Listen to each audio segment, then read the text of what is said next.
Hi guys, my name is Manish Mohan and I'm an Indian, and my love is reading, watching and knowing things about Africa.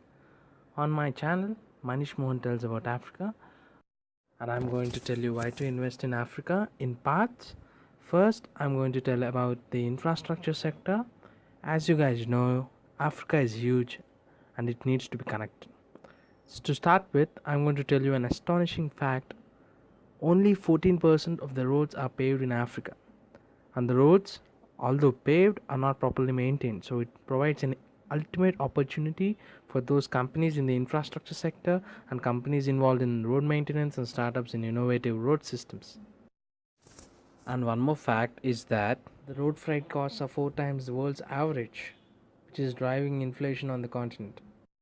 When it comes to logistics, the market for logistics service providers is immense. The demand is a lot for logistics service providers, whereas the supply is very less because there are only very few companies which are currently operating in the logistics sector in Africa. Foreign direct investment in this sector is very beneficial to the companies coming forward. Foreign direct investment is needed in this sector. At the beginning, the companies may face losses. As soon as the infrastructure develops throughout Africa, these companies will be greatly benefited by this, and I think they're going to make huge profits. Most railway lines which are being operated are existing since the colonial times. These railway lines need a massive overhaul, and recently a new railway line was developed by two Chinese companies between Addis Ababa and Djibouti, which is expected to give a major boost to both Ethiopia and Djibouti's economies. Having this railway line provides a lifeline to Ethiopia by increasing its exports and foreign exchange earnings. There are many planned projects throughout Africa. One such project is between Kenya and countries of Uganda and Rwanda, where the railway lines will be from Mombasa and it will link both Uganda and Rwanda. Another major railway project is being developed which links Malawi and Zambia. The Chinese are playing a huge role in the development of African infrastructure, especially in the railway sector. More than 1 million people are currently working in Africa who have come from China. In them, almost 400,000 people are only working on the railway projects which are being conducted in Africa. The Chinese Railway Construction Corporation inked a $12 billion contract to develop a railway line between Lagos and Calabar, which is biggest contract both for China and as well as Nigeria. The other sectors include housing, in fact, affordable housing, malls, office spaces, hotels, as Africa has some of the world's fastest growing cities. Of course, we have to not forget the tourism sector. Africa has some of the world's best beaches, some of the best mountains, it has forests, the safaris. Now I'm going to discuss about the power sector.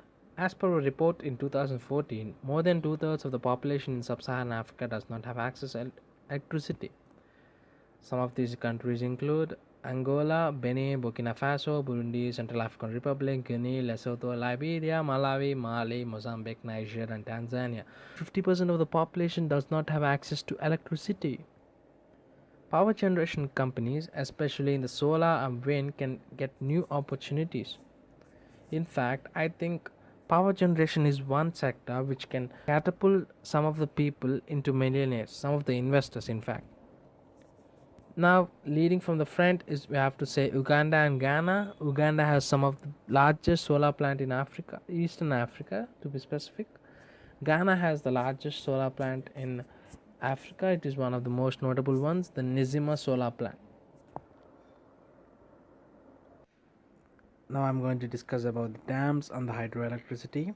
There are more than 100 dams which are being currently developed across the African continent, in which most of them also can generate hydroelectricity, which is expected to catapult the growth rate of many sub-Saharan African economies above 5%. There are 6 dams which are currently being developed in Angola and Namibia alone. This is only one small part, and there is potential for having more than 1,000 dams throughout the African continent. One such dam which captured my attention is the Inga 3 Dam, which is being currently developed in Congo, where the makers say that it can power 40% of Africa, which is equal to 20 nuclear power plants of 40,000 megawatts. Now let's discuss about the airports. The number of passengers per year in Africa is expected to increase to 322 million by 2035 from the current 100 million. The aviation sector is growing at a fastest rate in Africa at 5.1% compared to the world growth rate of 3.7%. There is a high demand for aviation services in Africa due to the rising middle class incomes. Boeing predicts that 1,170 new planes will be needed across Africa. There are almost 40 airports currently being developed in Africa. Angola and Nigeria are the biggest spenders on airports, whereas Ethiopia, Tanzania, Rwanda, Uganda, Zambia, and Namibia are spending substantial amount of their GDPs on airports expansion. And on the negative side, Africa has some of the highest rates of accidents per million flights in the world. The funding of the airports is also becoming very difficult for the African governments. Now let's discuss about ports. Africa has more than 100 major ports.